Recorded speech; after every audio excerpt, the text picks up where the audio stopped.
N'oubliez pas d'aimer la vidéo, de partager vos impressions dans les commentaires et de vous abonner pour ne rien manquer de nos prochaines histoires.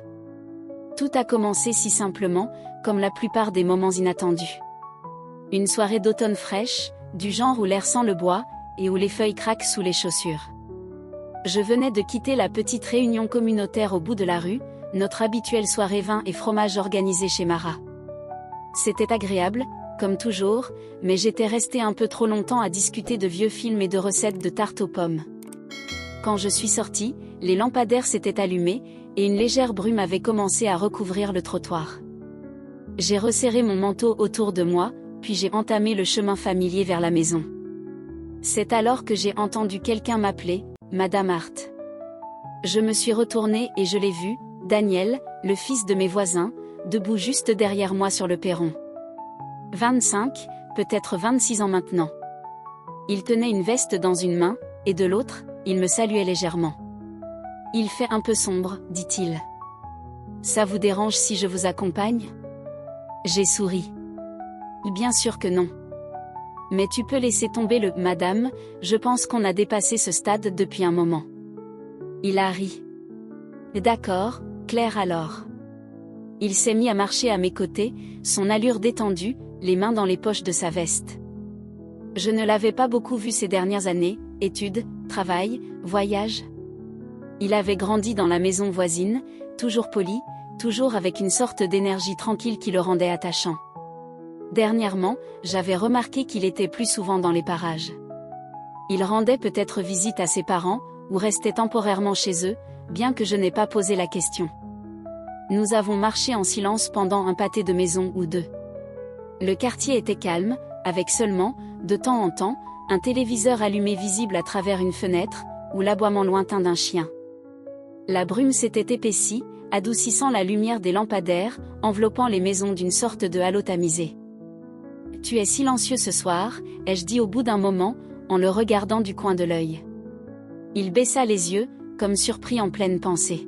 « Oui. J'ai beaucoup de choses en tête, je suppose. » « Tu n'es pas obligé d'en parler, lui ai-je dit doucement.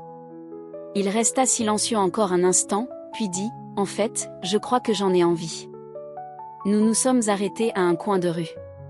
La lumière douce et ambrée d'un lampadaire formait une sorte d'auréole autour de nous. Il m'a regardé, pas comme un jeune homme parlant à une voisine plus âgée, mais comme un homme cherchant quelque chose qu'il n'arrivait pas encore à nommer. « J'ai eu du mal ces derniers temps, dit-il. Plus que ce que j'ai bien voulu montrer. J'ai senti comme un frémissement dans l'air. Il ne faisait pas que parler, il retirait un masque. J'ai fini mes études, obtenu le boulot que je voulais, déménagé en ville, tout ce que j'étais censé faire. Et puis, je n'arrivais plus à respirer. Chaque jour était lourd, et je ne comprenais pas pourquoi. Je n'en ai même pas parlé à mes parents. Il s'arrêta, et je laissai le silence exister pour lui. Alors je suis partie. J'ai tout quitté. Le boulot, l'appartement. Je suis revenue ici, pour essayer de comprendre si j'étais en train de perdre la tête. J'ai tendu la main, touché doucement son bras, par réflexe. Ça ressemble plutôt au début de quelque chose d'authentique, pas à une crise. Il a soufflé, presque un rire, mais plus doux. Tout le monde me dit de tenir bon, d'être fort, de continuer. Parfois, la force, c'est de rester.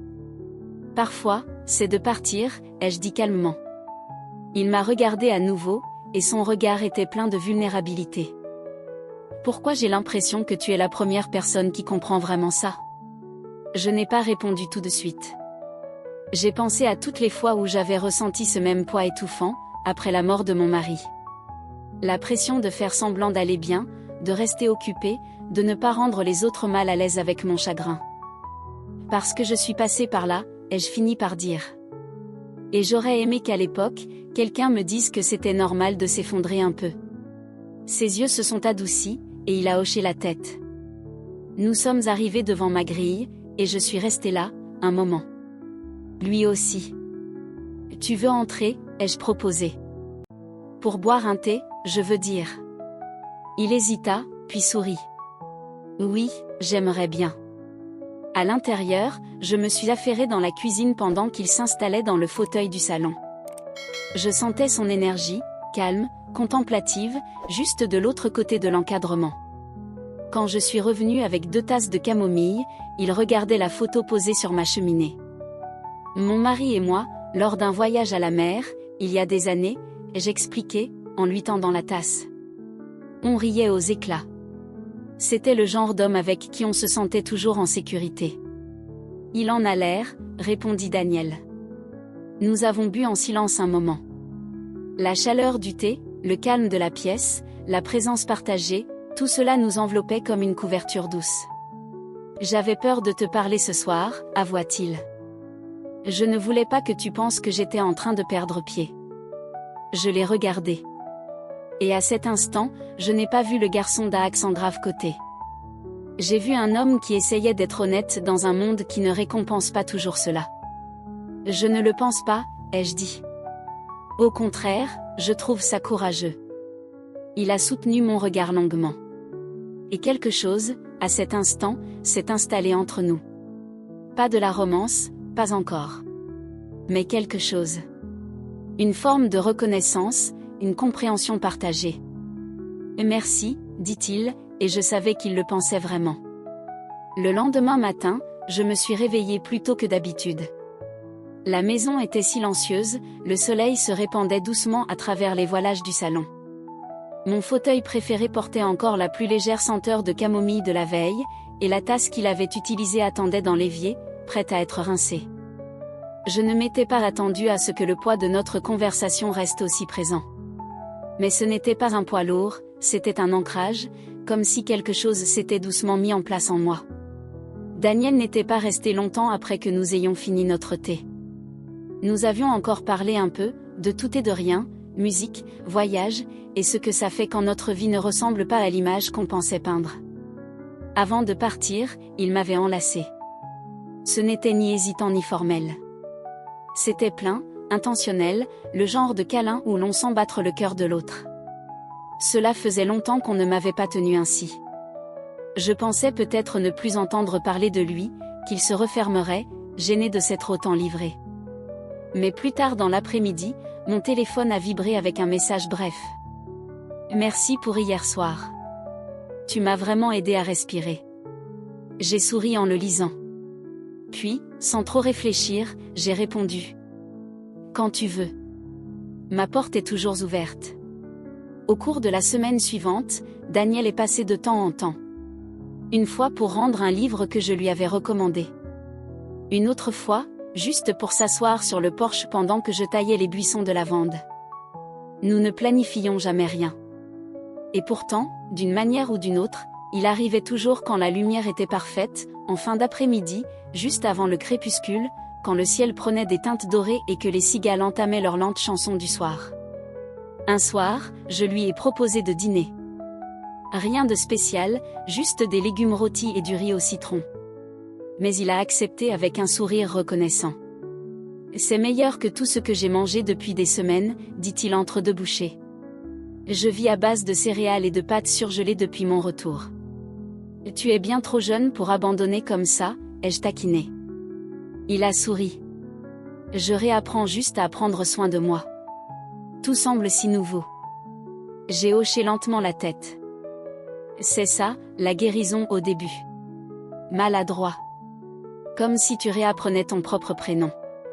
Son expression est devenue pensive. Tu comprends vraiment, pas vrai? Je l'ai vécu, ai-je répondu doucement. Après la mort de James, je ne me reconnaissais plus pendant longtemps. Je flottais dans mes journées. Les gens étaient gentils, mais personne ne voulait voir toute la vérité, seulement les morceaux qui les faisaient se sentir utiles. Il me regardait à travers la table, son regard désormais sérieux. Combien de temps t'a-t-il fallu pour te sentir entière à nouveau? J'ai fait une pause. J'y travaille encore. Mais il y a eu un moment, peut-être un an après, où j'ai arrêté de me demander quand ça finirait. C'est à ce moment-là que ça s'est apaisé. Quand j'ai accepté que ça fasse partie de moi, plutôt que quelque chose à réparer. Il a hoché la tête, puis s'est adossé, silencieux. Le crépuscule s'était approfondi et la lumière de la lampe illuminait les contours de son visage. Il avait changé depuis son retour. Pas seulement dans son expression, mais dans sa présence. Plus doux, peut-être. Ou simplement plus ouvert. Je peux te poser une question, dit-il, la voix plus basse maintenant. Bien sûr. Est-ce que tu as déjà souhaité que quelqu'un reste? Juste, reste, dans le silence, avec toi? La question est tombée si doucement qu'on aurait pu passer à côté de son impact. Oui, ai-je dit après un moment. Mais je sais aussi que ce n'est pas donné à tout le monde. Parfois, les gens nous aiment à travers leur passage. Ça ne rend pas leur présence moins significative. Il s'est légèrement penché en avant. Mais parfois, on rencontre quelqu'un qui s'intègre juste dans ce silence, pas vrai? Je l'ai regardé attentivement. Et l'air entre nous a changé à nouveau. Pas de manière dramatique. Juste le plus léger basculement, comme si la pièce avait expiré. Oui, ai-je dit. Parfois, c'est le cas. Il n'a pas insisté. Il n'en avait pas besoin. Le moment parlait de lui-même. Nous sommes allés au salon, thé en main à nouveau, et nous sommes retombés dans l'un de ces échanges doux et vagabonds. Je ne me souviens plus de ce dont nous avons parlé. Seulement de la facilité avec laquelle tout se déroulait. De la manière dont l'espace entre nous s'était transformé en quelque chose de familier. De sûr. À un moment, il a regardé le vieux tourne-disque dans un coin. Tu l'utilises encore? J'ai souri. Seulement quand je me sens nostalgique. Il s'est levé, a traversé la pièce et a feuilleté quelques pochettes avant d'en choisir une, Billie Holiday. Il l'a placée délicatement sur la platine et a posé l'aiguille. Le crépitement chaleureux a empli l'air, suivi du swing doux et poignant d'une ballade lente. Il s'est tourné vers moi et m'a tendu la main. Danse avec moi. Ce n'était pas une tentative de flirt. C'était autre chose. Un désir de connexion. De grâce. J'ai pris sa main. Nous avons bougé lentement. Maladroitement au début. Puis plus facilement. L'espace entre nous était silencieux, sauf pour la musique. Et dans ce moment, quelque chose en moi s'est relâché. Pas parce qu'il était plus jeune. Pas parce que c'était inattendu. Mais parce que c'était comme si quelqu'un me rencontrait là où j'étais. Pleinement. Sans faux semblant. Nous n'avons pas parlé pendant que la chanson s'estompe. Nous sommes simplement restés là, les mains jointes, les yeux dans les yeux, dans une longue pause silencieuse qui disait bien plus que des mots. Ce soir-là, après son départ, je suis restée pieds nus dans la cuisine, les dernières notes de Billie résonnant encore dans la pièce. Je n'étais pas en train de tomber amoureuse, mais je me souvenais de ce que cela faisait d'être pleinement vivante dans la présence de quelqu'un. Et je savais que cette histoire, quelle qu'elle soit, ne faisait que commencer. Les jours suivants ont pris un rythme auquel je ne m'attendais pas, mais que j'ai accueilli doucement. Daniel passait en fin d'après-midi. Parfois pour m'aider à porter les courses. Parfois juste pour s'asseoir sur la balançoire du porche, avec une tasse de thé. Nous ne prévoyions rien. Et pourtant, nous nous retrouvions constamment ensemble, comme si nos vies avaient doucement commencé à graviter dans le même espace paisible. Ce n'était pas romantique. Pas encore. Mais il y avait quelque chose d'indéniablement intime. La manière dont il me cherchait du regard en arrivant chez ses parents en face. La manière dont il me demandait si j'avais bien dormi. La manière dont je me mettais à fredonner en sachant qu'il allait peut-être passer. Un soir, il a frappé doucement à la porte arrière, tenant 2 boîtes de plats à emporter du restaurant thaï de la ville. « Tu disais que tu n'avais pas eu un bon pad thaï depuis des mois, dit-il en souriant. Je me suis dit que j'allais régler ça. J'ai ri et les fait entrer, mettant la table pendant qu'il versait les boissons. Nous avons mangé comme si nous l'avions fait depuis toujours. Une conversation simple. Sans artifice. Le soleil descendait dans le ciel, projetant des rubans de lumière dorée sur les murs de la cuisine. À un moment, il s'est arrêté au milieu d'une bouchée, les baguettes suspendues au-dessus de son assiette. Tu as déjà eu l'impression que tu étais censé vivre une seconde vie? Que celle d'avant était réelle, mais que celle-ci est plus calme, plus vraie, d'une certaine manière? J'ai posé mon verre et hoché la tête. Après la mort de James, Tout était suspendu. Je n'étais plus celle que j'étais avec lui, mais je ne savais pas non plus qui j'étais sans lui. Je pense que la vie que je mène maintenant, ce n'est pas tant une seconde vie. C'est la vie que j'ai enfin été assez calme pour entendre. Daniel s'est adossé dans sa chaise. C'est exactement ça.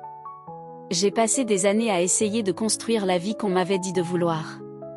Mais rien ne me ressemblait. Ici, ces jours-ci, ce rythme, c'est la première fois que je ne joue pas un rôle. Je lui ai souri doucement. Et tu n'as pas à jouer un rôle avec moi. Je te vois. Il a levé les yeux, alors. Quelque chose de tendre dans son regard. Pas d'urgence. Pas de besoin. Juste, du réel. Après le dîner, nous sommes allés dans le salon, comme à notre habitude. Moi dans mon fauteuil. Daniel étendu à l'autre bout du canapé. Les lumières étaient tamisées, les fenêtres grandes ouvertes sur l'air chaud de la nuit. Une brise douce apportait des effluves d'herbe et de jasmin. J'avais cette idée, dit-il après un long silence, que l'intimité n'existait que dans les relations amoureuses. Que les conversations profondes, celles qui ouvrent l'âme, étaient réservées aux partenaires. Mais dernièrement, je crois qu'on se trompe. J'ai penché la tête, curieuse. Comment ça ? Je crois que l'intimité, c'est moins la romance que la sécurité. La présence. Tu as été plus présente avec moi ces dernières semaines que la plupart des gens ne l'ont été dans toute ma vie d'adulte. Ces mots ont touché quelque chose en moi. Pas comme une vague dramatique. Mais comme une ondulation dans de l'eau calme. Silencieuse. Constante. Incontestable. Je ressens la même chose, ai-je dit. Tu es venu, sans rien demander. Tu as juste été là. Il s'est redressé lentement, les coudes posés sur ses genoux. Je peux te poser une question personnelle ? Bien sûr. Tu crois qu'il y a quelque chose qui ne va pas chez moi, parce que je me sens autant connectée à quelqu'un de plus âgé ? Parce que je me sens plus moi-même avec toi que je ne l'ai jamais été avec des gens de mon âge ? Je l'ai regardé longuement. Il n'y avait aucune peur dans sa voix. Juste de la vulnérabilité. La vulnérabilité de quelqu'un qui avait besoin d'une réponse sans jugement. Il n'y a rien de mal chez toi, Daniel, ai-je dit. La connexion ne se soucie pas de l'âge. Elle se soucie de l'honnêteté. Et nous avons été honnêtes l'un avec l'autre. C'est rare. C'est précieux. Il m'a regardé, les yeux doux et en quête. Et si je te disais que je tiens à toi plus que je ne m'y attendais ? Ce serait mal ? J'ai pris une inspiration. Non pas parce que j'étais choquée. Mais parce que je portais ce même sentiment en silence, sans savoir où le placer. Ce ne serait pas mal, ai-je dit doucement. Mais ce serait fragile. Pas parce que je ne tiens pas à toi. Mais parce que ce que nous avons est délicat et beau, et je ne voudrais pas le précipiter ni le déformer. Il a hoché lentement la tête. Je ne veux pas le gâcher non plus. J'avais juste besoin de le dire à voix haute. J'ai tendu la main et posé la mienne sur la sienne. Alors je suis heureuse que tu l'aies dit. Nous ne nous sommes pas embrassés. Nous ne nous sommes même pas rapprochés. Nous sommes juste restés là, main sur main. Le moment suspendu autour de nous. Et dans cette immobilité, j'ai senti quelque chose s'ouvrir. Pas une porte vers une romance nécessairement. Mais une porte vers une possibilité. Une connexion qui n'avait pas encore besoin de nom. Et cela, c'était suffisant pour le moment.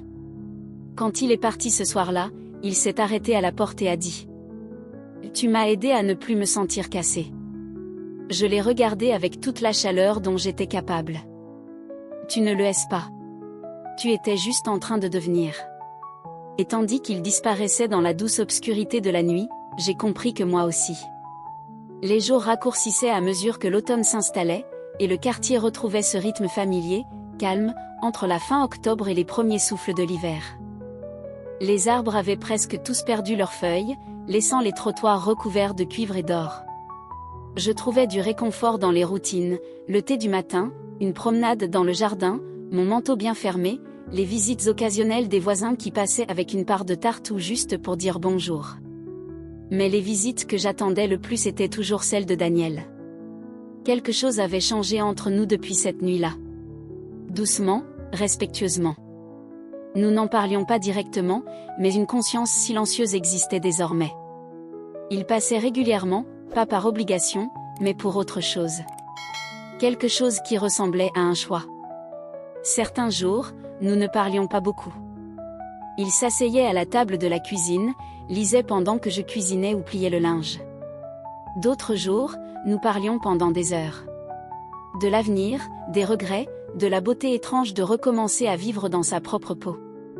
Un soir, alors que je finissais de rincer la vaisselle, il se tenait près de la fenêtre, une tasse de thé à la main, regardant la rue, tandis que la dernière lueur du jour s'effaçait.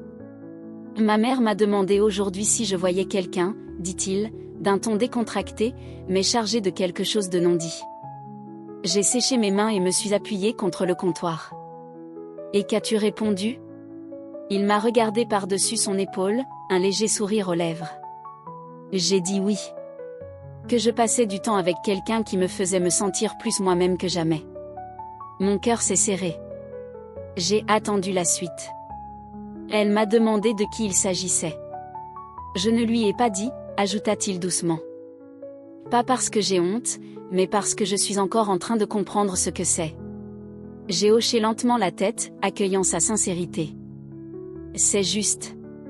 Ce que nous vivons n'a pas besoin d'être défini pour être réel. Il a posé sa tasse, puis est venu vers moi, les mains dans les poches. Parfois, je me demande ce que les gens diraient s'ils connaissaient la différence d'âge, notre histoire. Mais ensuite, je me dis que ces gens ne sont pas dans cette pièce.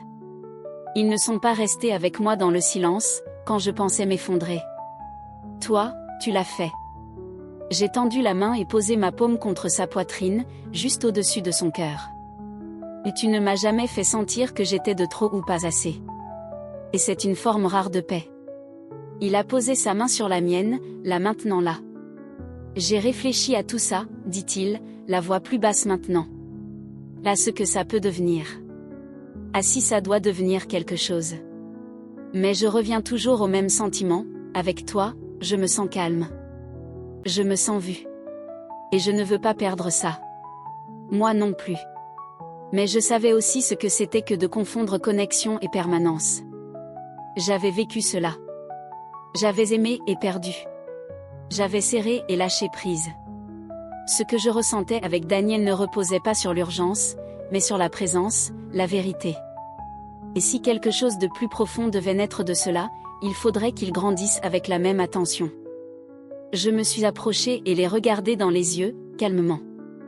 Alors, on ne précipite rien. On laisse cela être ce que c'est. On le laisse grandir lentement, respectueusement. Et si ça devient quelque chose de plus, on le saura au bon moment. Il a expiré, le soulagement adoucissant ses traits. Tu trouves toujours les mots exacts pour exprimer ce que je pense. C'est parce qu'on s'écoute, ai-je dit. L'un l'autre. Et soi-même. Il ne m'a pas embrassée. Et je ne l'ai pas invité à le faire. Ce soir-là, il s'est assis à côté de moi sur le canapé. Nos épaules se touchaient, tandis que nous regardions les flammes danser dans l'âtre, en silence. Je me suis appuyée contre lui, et il s'est appuyé contre moi. Sans attente. Juste une présence. Une proximité qui n'avait pas besoin de mots. Finalement, il s'est endormi, la tête reposant doucement contre mon épaule. Je ne l'ai pas réveillé. Je suis restée là, à regarder les flammes monter et descendre, ressentant la chaleur d'une autre âme à côté de la mienne. Dans ce silence, j'ai ressenti quelque chose que je n'avais pas ressenti depuis très, très longtemps. L'espoir. Pas celui des contes de fées ou des romances passionnées. Celui qui pousse dans les endroits calmes. Celui qui n'est quand quelqu'un vous choisit, non pas parce qu'il y est obligé, mais parce qu'il le veut vraiment. Encore une fois, Daniel n'est pas retourné en ville. Il est resté. Il a pris un emploi à temps partiel dans les environs. Il s'est mis à faire de la menuiserie dans le garage de ses parents. Il a commencé à reconstruire, pas seulement une vie, mais une identité. Et moi aussi, à ma manière, dans mon propre silence.